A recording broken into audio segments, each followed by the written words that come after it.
À tous, c'est Inspecteur Sinoche. Petite rétrospective après le second visionnage de The Odyssey, que j'ai eu l'occasion d'aller voir au Théâtre de la Mer de Sète. Après un premier visionnage à la sortie du film, j'ai pas eu l'occasion d'aller le voir en IMAX, en 70 mm. Bon, plus de place en fait, je me suis pris au dernier moment. Mais bon, je l'ai vu en salle confort, des qualités, on va dire, plutôt optimales. Bon, salle confort, au Gaumont Multiplex de Montpellier, bon, avec siège qui s'incline, si le film est claqué au sol, vous passez du côté obscur de la force, sans problème. Vous tapez un petit roupillon. Mais là, ce n'était pas le cas, j'ai plutôt passé un bon moment, un film que j'attendais. Euh, J'aime bien Nolan dans l'ensemble, dans ce qu'il fait, dans sa vision un petit peu réaliste de voir les choses, plutôt rationnelle, et sa façon de rationaliser un petit peu tout ce qui est fantastique, science-fiction, pourquoi pas. J'ai lu, comme beaucoup, étant plus jeune, The Odyssey, enfin l'Odyssée d'Homère, plus précisément, l'Iliade puis l'Odyssée d'Homère, l'Iliade qui se passe sur toute la partie de Troie, de la guerre de Troie, et ensuite le retour à Ithaque pour l'Odyssée d'Homère de Ulysse. Donc je connais un petit peu l'histoire, puis après, bon, étant quand même fan de fantastique, bon, j'aime bien tout ce qui est Harry Harryhausen, les anciens films, style le septième voyage de Simbad par exemple. C'est vrai que c'est là-dessus que je me suis intéressé ensuite un petit peu à la mythologie. Je suis pas un aficionados, on va dire, mais je connais un petit peu la trame. Cette critique, du coup, arrive après un deuxième visionnage de The Odyssey. J'avais pas forcément envie de faire de critique, mais le second visionnage m'a donné envie d'un petit peu m'attarder sur quelques scènes, on va dire, du film qui m'ont un petit peu des incohérences, qui m'ont fait un petit peu sortir du film par rapport à l'œuvre originale. Alors, ok, j'en veux pas à Christopher Nolan. Ce que je veux dire, c'est que il y a des choses qui ont été retransmises dans le film qui ne sont pas forcément cohérentes avec l'œuvre originale, et certaines scènes dont je m'attendais à ce qu'elles soient développées dans le film. Et au final, elles ont été plutôt sous-développées. Alors c'est mon avis, forcément, et c'est important parce que mon avis, c'est vraiment construit entre deux expériences très différentes. La première en version, on va dire, plutôt optimale, et la seconde, on va dire, dans une version plutôt simpliste malgré le contexte, mais on n'avait pas toutes les conditions au niveau de l'image ou au niveau. Alors si le son était plutôt pas mal, au Théâtre de la Mer de Sète, bien sûr contexte méditerranéen, le film s'y prêtait bien, forcément, avec le contexte était quand même pas trop mal pour ce style de film. J'avais déjà vu Le Comte de Monte Cristo la première fois au Théâtre de la Mer il y a 2 ans. L'année dernière, c'était Jurassic World. Bon, c'était sympa, mais sans plus. Voilà, mais c'est toujours le contexte qui est plaisant. Voilà, avec la mer derrière, c'est plutôt cool. Je critique pas l'organisation qui est au top, voilà. Mais c'est vrai que ceux qui ont découvert l'Odyssée de Nolan au Théâtre de la Mer, bah, je vous conseille d'aller le revoir quand même au cinéma, ça vaut quand même le coup.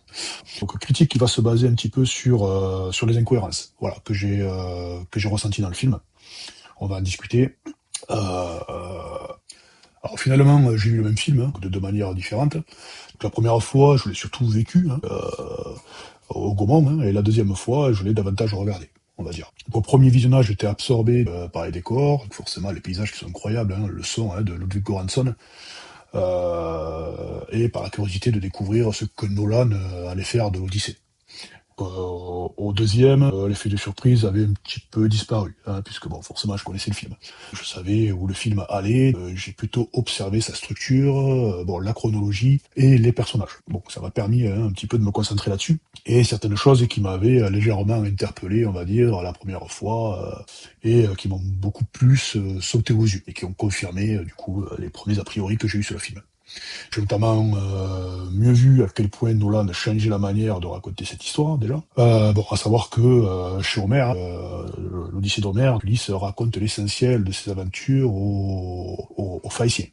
Dans le film, les Phaéciens disparaissent, mais les flashbacks restent et plusieurs personnages prennent en charge le récit. En gros, c'est comme ça que ça se présente. Nolan va même chercher Sinon, incarné par Elliot Page, hein, donc où il y a eu bien sûr une polémique là-dessus. Hein. Elliot Page, forcément, anciennement Ellen Page, hein, qui a créé la polémique au niveau du personnage, comme quoi certains le voyaient interpréter le rôle de Achille, avec la comparaison qu'on peut faire dans le film de Troie avec Brad Pitt. Forcément, bon, alors j'ai rien contre Elliot Page, hein, je le trouve plutôt bon acteur, et forcément, avant sa transformation, je trouvais Ellen Page très bonne actrice. Sincèrement, c'est pas pour ce qu'on le voit dans le film, hein, ça va pas changer grand chose. Et puis bon, dans le film il est plutôt bon, hein, donc il n'y a pas y a pas de crainte à avoir là-dessus. Comme quoi, des fois on fait des polémiques pour pas grand chose, alors que ça ne change rien au fait. Voilà. Pour ceux qui l'ont vu et pour ceux qui vont le voir, ou enfin, peut-être votre propre a priori, et pour ceux qui connaissent l'acteur, rien de bien transcendant. Hein. Donc, Elliot Page qui joue le rôle de Sinon, un personnage surtout connu grâce à l'Énéide de Vergile, hein, qui est un autre roman, hein, et absent forcément de l'Odyssée d'Homère. Autrement dit, Nolan ne fait pas seulement, il n'est pas allé chercher il n'a pas fait ses courses chez Homère, il passe aussi chez Virgile. Pour ceux qui connaissent. Mais ce mélange a une logique, les souvenirs arrivent par fragments, presque comme les morceaux d'un traumatisme, et du coup, il y a une scène qui m'a vraiment interpellé, on va dire presque à la fin. Hein, attention, hein, spoiler pour ceux qui n'ont pas vu le film. Hein. Bon, si vous l'avez pas vu, je peux plus rien pour vous. Hein. Il est encore au cinéma, allez-y, foncez. Hein. Je vais d'abord commencer par ce que j'ai aimé. D'accord, on parlera d'Elliot Page après, mais on va y aller chronologiquement. Parce que l'Odyssée, c'est pas un film à rater pour moi, hein, mais il y a quand même beaucoup d'incohérences, mais ça n'engage que moi. Bon, c'est ambitieux, ça reste un film immense, hein. Parfois, bon, c'est quand même assez fascinant au niveau de l'histoire. Hein. La photographie est super belle, il y a des images qui sont magnifiques, des jolis paysages, bon, qui donnent une vraie dimension physique au voyage et de grandes séquences mythologiques. Fait que la mythologie, on en parlera après, mais elle reste quand même assez minime hein, dans le film. Bon, c'est palpable. On sent la mer, on sent les corps, on sent la violence. Nolan, ça il sait faire, il y a pas de souci là-dessus. Et même quand la narration se perd un petit peu, le film peut se récupérer avec soit une image, un décor ou une montée musicale hein, qui s'ancre bien à une scène. S'incruste bien à une scène et voilà, on est replongé dans le film. Bon, il y a des éléments qui fonctionnent pour moi, comme la musique par exemple hein, de Goranson. Hein, Goranson, pour ceux qui ne le connaissent pas, moi je l'ai connu dans la série Le Mandalorian. Hein, c'est lui qui a fait le score de The Mandalorian. Hein. Et dernièrement aussi forcément de The Mandalorian, Grogu, qui était sympathique à regarder, mais sans plus. La musique ne fait pas qu'accompagner l'image, hein. Elle s'ancre vraiment dedans. Donc elle crée de la tension, de l'étrangeté, voilà. On va dire, ça reste primitif. Par moments, c'est même elle qui donne à la scène quelques puissances physiques, et cette musique a résisté aux deux projections pour moi. C'est pas ce qui m'a posé problème, bien au contraire. Mais certaines associations entre le son et l'image, quand même, fonctionnaient toujours bien, même au top de la mer. C'est plutôt bon signe. Hein. Ça veut dire que la musique ne fonctionne pas uniquement parce qu'on ne balance pas très fort dans une carène salle. Alors, ce qui m'a le plus frappé au second visionnage, c'est une scène, ce n'est pas une scène en particulier. C'est quelque chose que je ne ressens presque jamais pendant le film. Et là, c'est quand même, on va dire, le point essentiel dans le film, c'est le temps, le poids du temps. Lui, il se passe environ 10 ans à la guerre de Troie. Ça, c'est ce qu'on parle. On parle de l'Iliade, hein, forcément. Puis, près de 10 années à essayer de revenir à Ithaque. Donc cela représente presque 20 ans de séparation avec sa femme Pénélope et son fils Télémaque. 20 ans quand même, c'est pas rien. Hein. Donc le film hein, donne l'information actuellement que je sais que le temps passe. Ok, ça, il n'y a pas de problème. Mais émotionnellement, je n'ai rien ressenti de bien transcendant. C'était pas suffisant pour moi. Les aventures s'enchaînent. Une île, le Cyclope, une tempête, Circé, Calypso, allez, une autre épreuve, et parfois j'ai presque l'impression qu'Ulysse voyage depuis quelques mois plutôt que depuis 10 ans. Ça a été pour moi ce ressenti d'être vite expédié en fait. Hein. On cochait des cases. Je ne dis pas qu'il fallait placer un carton tous les 3 ans hein, pour dire que le temps passe, mais j'aurais aimé davantage de traces. Voir Ulysse vieillir, par exemple. Alors, on ne le voit pas trop vieillir. Il est le même, plus ou moins, quand il a la discussion au début avec Pénélope, comme quoi il doit partir à la guerre, euh, avec Agamemnon, et puis bon, quand il revient à Ithaque, on sent pas trop le poids du temps, on va dire. J'aurais aimé davantage de traces. Donc ses vêtements s'usaient, ses hommes changeaient, sentir la faim, la lassitude, quelques saisons, par exemple, l'équipage qui diminue, le retour qui devient peu à peu une obsession.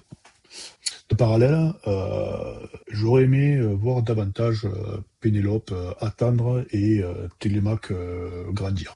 Pas avec 10 montages différents, mais juste sentir qu'un enfant, que Télémaque est devenu un homme pendant l'absence de son père. Là, ce n'est pas le cas, hein. On voit pas, on voit pas la différence hein, au fil du temps. Il n'y a pas de changement auprès de Télémaque. Et c'est ce qui m'a aussi un petit peu fait sortir du film. Alors, est-ce que c'est le jeu aussi de Tom Holland? C'est pas que j'aime pas Tom Holland, mais bon, euh, il est toujours dans le même registre. Hein. Son jeu d'acteur est toujours le même. C'est pas mauvais, mais rien de bien transcendant. Alors, je sais qu'il y a quelques films ou certains films un petit peu dramatiques où il a joué, où il était plutôt impressionnant, mais je ne les ai pas vus. Je l'ai pas ju- Je juge uniquement sur ce que j'ai vu. Hein. Forcément, les Spider-Man, hein. Bon, ça reste Spider-Man. Hein. Et bon, ben, j'ai trouvé son jeu d'acteur plutôt similaire dans The Odyssey. Un petit peu comme John Bertal. Hein. John Bertal fait du John Bertal, quoi. Hein. C'est ce type d'acteur, on va dire, qui reste plutôt monolithique d'un film à un autre, hein. Avec, voilà, avec sa tête un peu la De Niro, là, toujours les mêmes mimiques. Bon, c'est pas que j'aime pas, mais c'est toujours pareil, quoi. À part la coupe qui change. Mais vous le voyez dans Punisher, dans The Walking Dead, dans Mr. Wolf 2, ou ben, là, dans The Odyssey, ben, voilà, on a toujours plus ou moins la même interprétation. Bon, c'est un petit peu ce qui... D'ailleurs, bon, retrouver les deux mêmes acteurs, même les trois, hein, puisqu'il y a aussi Zendaya hein, dans l'Odyssée, hein, qu'on retrouve aussi dans le Spider-Man. Bon, vous retrouvez cette trilogie-là dans deux blockbusters d'été. Bon, il n'y a pas d'autres acteurs à caster en fait. Voilà. Donc on voit qu'ils sont bankable et qu'il faut miser là-dessus, en fait. Bon, pour revenir du coup à nos incohérences. Au niveau du temps, si la gestion du temps, on va dire, s'il y en a bien qui sait le gérer, c'est quand même Christopher Nolan. Beaucoup de ses films hein, ont un rapport avec le temps. Dans Inception, Interstellar, forcément, Tenet, bon, là, The Odyssey, alors bon, les autres, bon, on parle pas des Batman, hein, voilà, mais ces films-là ont quand même une gestion du temps, on va dire, qui est quand même vachement représentée. Hein. Et je trouve que ça a été réussi du coup dans Inception, Interstellar et Tenet aussi, hein, mais dans les Odyssées, c'est pas très marqué, malheureusement. Et c'est ce que j'attendais, en fait. C'est comment il allait justement interpréter hein, le poids du temps dans les Odyssées. Et malheureusement, j'étais très déçu. Voilà, si on prend l'exemple d'Interstellar, hein, le temps n'était pas seulement expliqué. Hein, de Cooper, hein, le personnage de Matthew McConaughey hein, recevait du coup des messages de ses enfants, Murph hein, qui vieillissait et quelques heures pouvaient engloutir une partie entière d'une vie.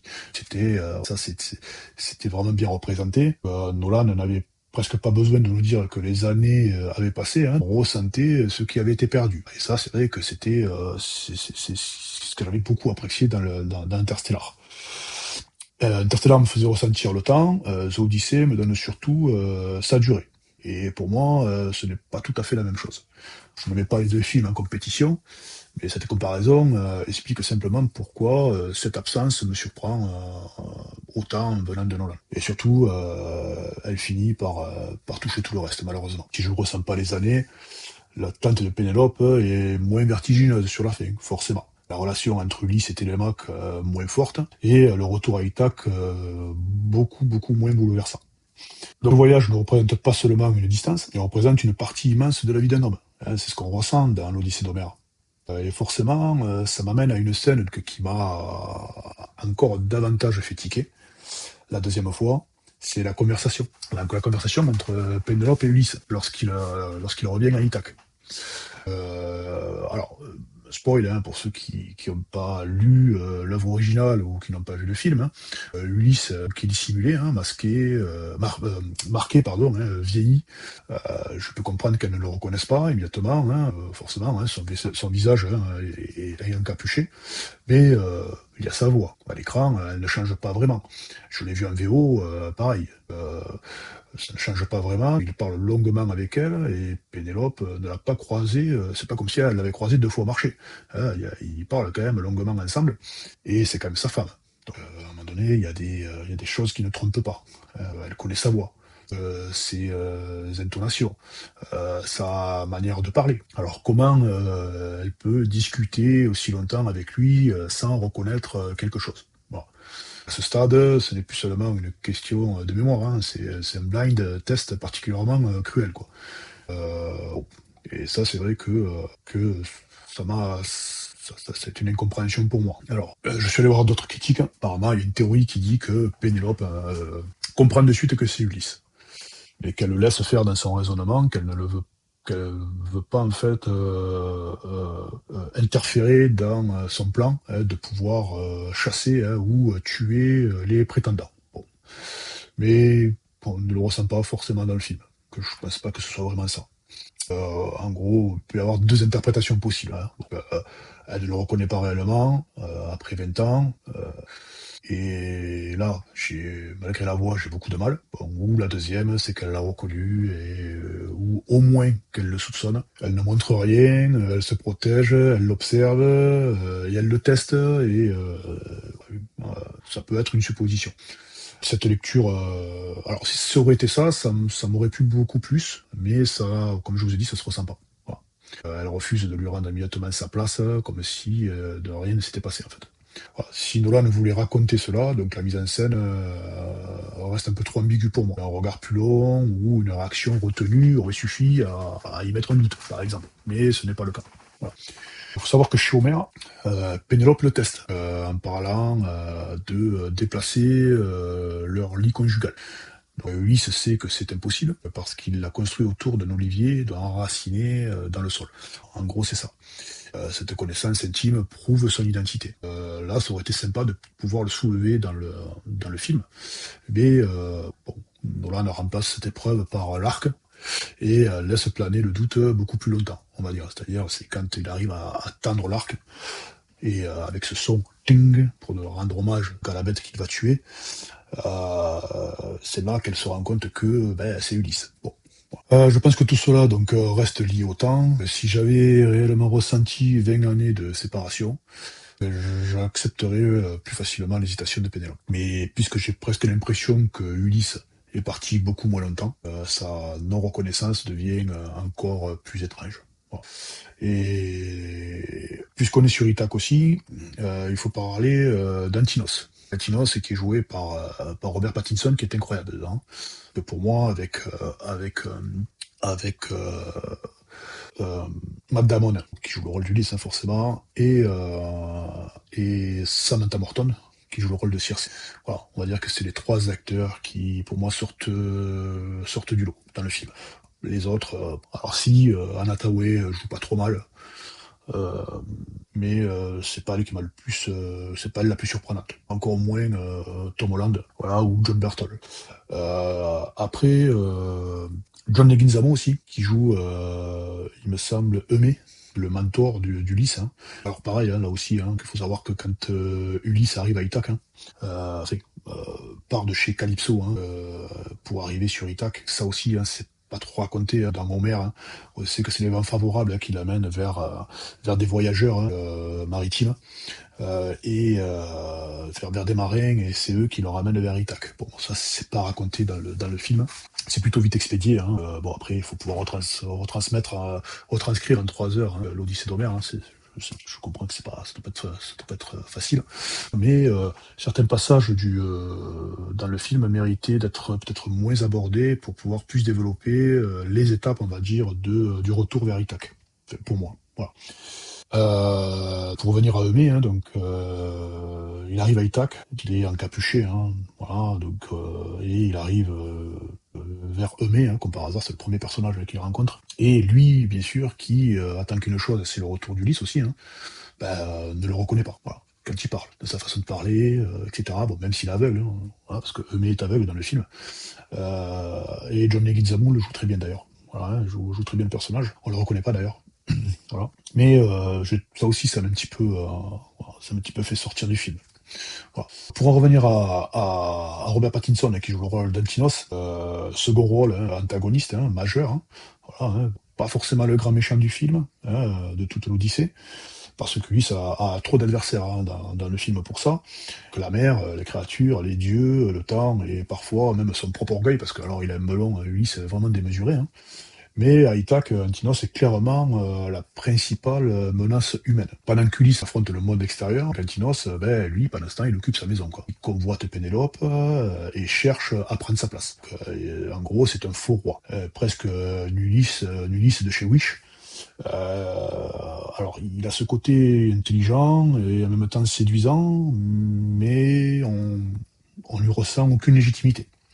Pattinson ne le joue pas seulement comme un homme brutal, il lui apporte aussi du charme et cette façon de menacer tout en restant calme, un prédateur. Plutôt. Ouais, on va dire que ça reste un prédateur dans le film. C'est le visage humain de l'usurpation, en gros. Hein, pendant que lui tente de retrouver le chemin de sa maison, lui essaie tout simplement de devenir Ulysse à sa place. Voilà. Il ne lui manque plus que les sandales et le changement de nom sur la boîte aux lettres, hein. Un autre choix à m'interroger aussi, c'est alors pareil, hein, euh, j'attendais de l'œuvre un aspect un peu plus fantastique. Quand on parle de l'Odyssée, forcément, pour nous, c'est de la mythologie, des créatures, des dieux, des déesses, etc. Euh, là, le ressenti est un petit peu moyen. Voilà. Alors, je sais que l'intention, à chaque fois, de Nolan est de rationaliser, on va dire, hein, tout l'aspect fantastique ou science-fiction. Bon, tout est à son honneur parce que c'est vrai que ça fonctionne, hein, dans certains de ses films, mais là, une adaptation comme l'Odyssée d'Homère, euh, tu peux pas passer à côté de l'aspect mythologique de la chose. Alors, il a essayé de rationaliser tout ça, ça aussi, ça a été un problème pour moi. Chez Homère, par exemple, Athéna aide Ulysse. Poséidon s'acharne contre lui et Zeus intervient. En gros, c'est ça. Donc Nolan rend tout cela beaucoup plus ambigu. Les dieux deviennent presque une projection psychologique, comme si c'était l'imaginaire d'Ulysse en fait. Je sais qu'il y a des dieux, il y a des déesses. Les déesses, certaines sont représentées comme des sorcières et non comme des déesses. Je parle de Circé par exemple, hein. Après, bon, il n'avait aucune obligation de suivre Homère à la lettre, hein, on est bien d'accord. Mais dans ce cas-là, pour moi, il y a une question qui est ressortie, c'est pourquoi rendre les dieux aussi abstraits, alors que le film accepte le Cyclope, accepte Circé, les sirènes et tout un imaginaire surnaturel. Je ne demande pas que Zeus descende d'un nuage avec son éclair, hein, comme le cliché, hein, qu'on peut voir hein, souvent hein, en illustration. Mais j'ai parfois l'impression que le film veut conserver toute la puissance de la mythologie tout en essayant de la rationaliser. Et c'est vrai que j'ai trouvé ça plutôt moyen. Alors, dans l'ensemble, c'est plutôt bien foutu, c'est plutôt bien représenté, mais j'aurais aimé cet aspect un peu plus fantasque. On le voit par exemple avec Calypso, chez Homer, elle le retient 7 ans, donc là c'est le cas aussi dans le film, hein. Elle lui promet l'immortalité, puis l'ordre de Zeus provoque sa libération. Dans le film, elle est bienveillante, elle lui donne du lotus, alors de la fleur de lotus, hein, pour apaiser ses traumatismes et raviver sa mémoire. C'est moins une geôlière immortelle qu'une thérapeute insulaire, on va dire, hein, avec Lotus à Donf sur ordonnance. Bon, ça aussi, bon, ça suit pas trop l'origine on va dire, de l'œuvre originale. Pareil pour Circé, hein. De Circé, il faut savoir que voilà, c'est plutôt une séductrice, hein, manipulatrice hein, dans l'Odyssée d'Homère. Donc figure mystérieuse qui révèle la férocité des hommes. Et révèle plutôt une férocité des hommes dans le film, on va dire. En gros, c'est une sorcière. Voilà. Bon, alors, certains ont vu un côté un petit peu woke au niveau du patriarcat, etc. Bon, j'ai vu des critiques là-dessus, mais franchement, dans le film, c'est pas, on ressent pas trop ça, quoi. Bon, on a plus une femme esseulée, je pense, qui peut-être a subi des sévices au niveau de la cruauté de l'homme, et qui essaye de se venger. Bon, moi je l'ai plutôt interprété comme ça, mais c'est pas comme ça que c'est représenté dans Homer. L'étape des sirènes aussi. L'étape des sirènes. Alors elle suggère à Ulysse qu'au fond, il ne souhaite peut-être pas rentrer. Là, enfin, ça c'est dans Homer.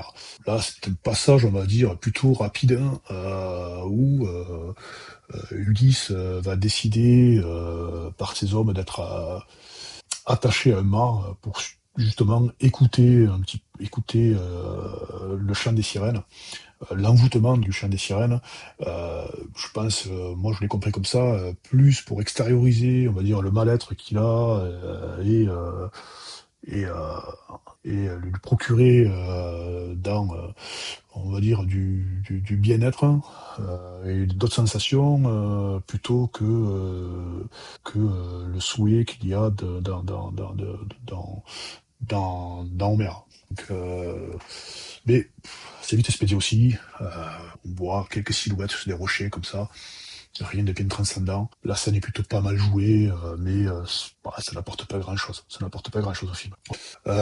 Même l'étape des Lestrigons, qui ont été réinterprétés, hein, les géants, hein, cannibales, hein, donc, qui détruisent la flotte à coups de rochers chez Homer. Bon ben là, ça devient des combattants cuirassés, des géants de 3 mètres de haut. Bon, après, pareil, sur une étape qui finalement est vite expédiée.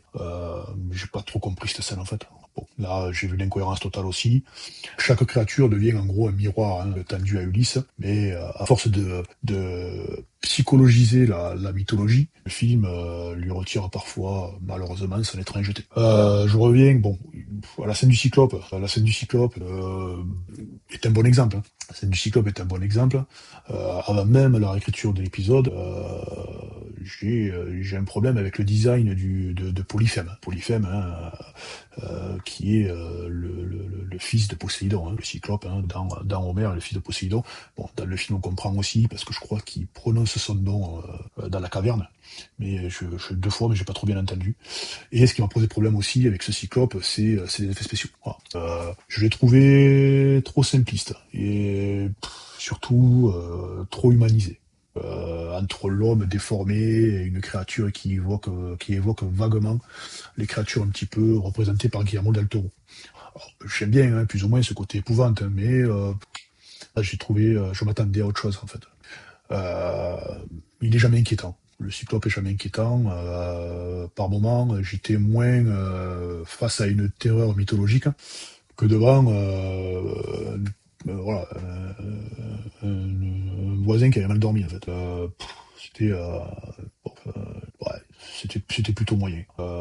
Nolan semble avoir retiré l'aspect fantasque du Cyclope, pour plutôt le rationaliser et pour le rendre plus physique, presque plus horrifique. Voilà. Bon, sa lenteur, sa démarche, bon, on voit que ça cherche l'épouvante, hein. Voilà. Je comprends l'intention, mais chez moi, ça n'a pas marché. Voilà, je l'ai vu 2 fois. La première fois, je me suis dit, bon, ok. Quand je suis allé le revoir la seconde fois, je me suis dit, bon, peut-être j'aurais un autre a priori au niveau du Cyclope. Mais même avis, hein, rien n'a changé, même pire encore. Bon, c'est pas évident, hein, pour faire une petite comparaison. Hein. Bon, on n'est pas sur le même cinéma, hein, ni la même époque, mais le Cyclope, par exemple, du 7e voyage de Simbad, de Ray Harryhausen, hein, animé en Dynamation, possédait une étrangeté immédiatement monstrueuse. Je l'ai revu il n'y a pas très longtemps. Ça saccade, mais au moins ça saccade, voilà, on est dans un cauchemar, quoi. Hein. Ici, Polyphème m'a paru plus banal, et la scène assez expédiée. À force de rationaliser, hein, le monstre, Nolan, du coup, ben, lui retire sa dimension fantasque et malheureusement mythologique. Et il retire aussi ben, la célèbre ruse pour ceux qui ont la référence, hein, dans Homer, hein, de personne. Bah, là aussi, je m'attendais à ce que ce soit significatif dans le film. Chez Homer, Ulysse lui dit à Polyphème qui s'appelle Personne. Alors, pas mon nom et personne avec Terence Hill, hein, voilà. Donc, il aveugle Polyphème, qui appelle à l'aide, mais lorsqu'il crie que personne ne le tue, personne ne vient. Ça, c'est la ruse de Ulysse. Mais une fois sauvé, Ulysse révèle sa véritable identité, bien sûr, hein, son orgueil reprend le dessus, et Polyphème appelle sur lui la vengeance de Poséidon. Voilà, en gros, c'est ça.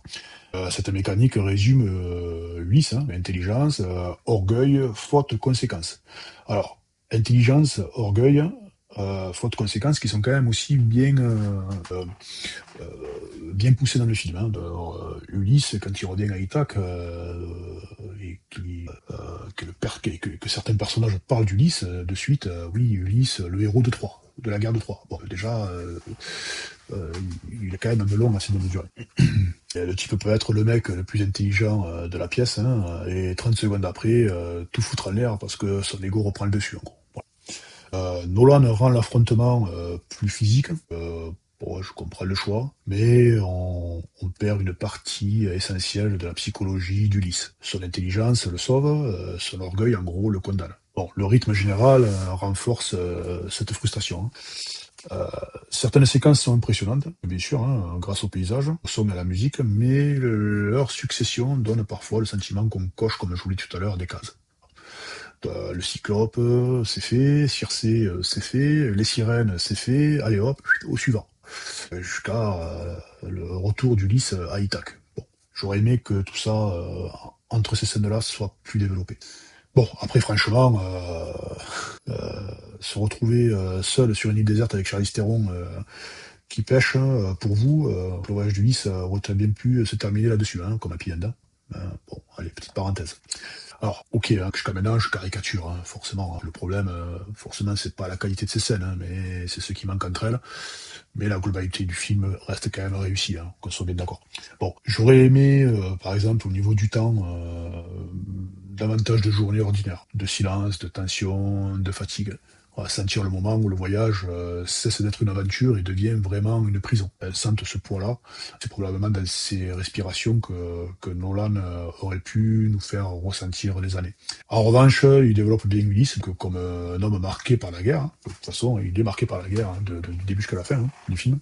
Matt Damon reste quand même intelligent, mais Nolan insiste moins sur le héros rusé, malheureusement. Et voilà, on parle de la ruse d'Ulysse, mais c'est pas prononcé dans le film. Il en fait d'abord un ancien combattant hanté par Troie, les morts et ses propres décisions. En gros, c'est ça. Pas mal de flashbacks qui racontent pas seulement le passé, mais montrent aussi qu'il n'a jamais vraiment quitté la guerre. Voilà. Je reviens sur le personnage de Sinon, que joué par Elliot Page, et je vais vous dire ce que je me suis demandé en sortant du film. Ce que Sinon n'aurait pas remplacé Achille, à cause de toute la polémique autour d'Elliot Page. C'est ce que je me suis dit. Parce que sur le papier, le rapprochement saute aux yeux quand même. Comme je vous ai dit, donc il y a eu un rapprochement du personnage de Elliot Page. Il faut savoir que chez Homère, lorsqu'Ulysse se rend dans le royaume des morts, le royaume d'Hadès, il parle notamment à l'ombre d'Achille. C'est Achille qui entre guillemets lui fait voilà, cette morale-là faite par Sinon dans le film. Dans le film, Achille forcément a disparu et c'est Sinon qui vient confronter Ulysse parmi les morts. Bon. Alors est-ce que Nolan avait d'abord prévu Elliot Page dans le rôle d'Achille avant de changer de personnage? Peut-être. Honnêtement, bon, forcément, je ne peux pas l'affirmer, j'ai même pas trouvé l'information, mais c'est ce sentiment que j'ai eu. Et la chronologie rend même cette idée voilà, probable parce que sinon il est considéré comme un héros de guerre. Il faut savoir que c'est le cas de Achille aussi dans Homère, dans l'Odyssée d'Homère.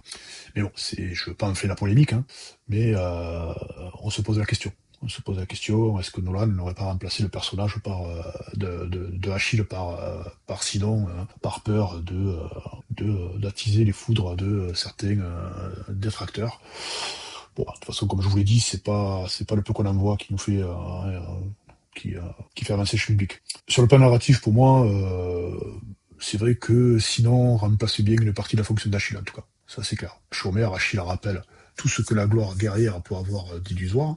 Chez Nolan, sinon, on transforme cette idée en accusation beaucoup plus personnelle contre Ulysse. Bon, ce n'est plus seulement un grand héros mort qui lui parle du prix de la guerre, hein. C'est un homme qu'Ulysse a lui-même sacrifié et qui vient lui demander des comptes et puis lui faire une morale. Même si je ne crois pas vraiment à un remplacement décidé dans les moments de Christopher Nolan, je trouve le choix de Nolan plutôt judicieux si c'était vraiment pour contrecarrer les, euh, les ragots qu'il y avait autour du personnage.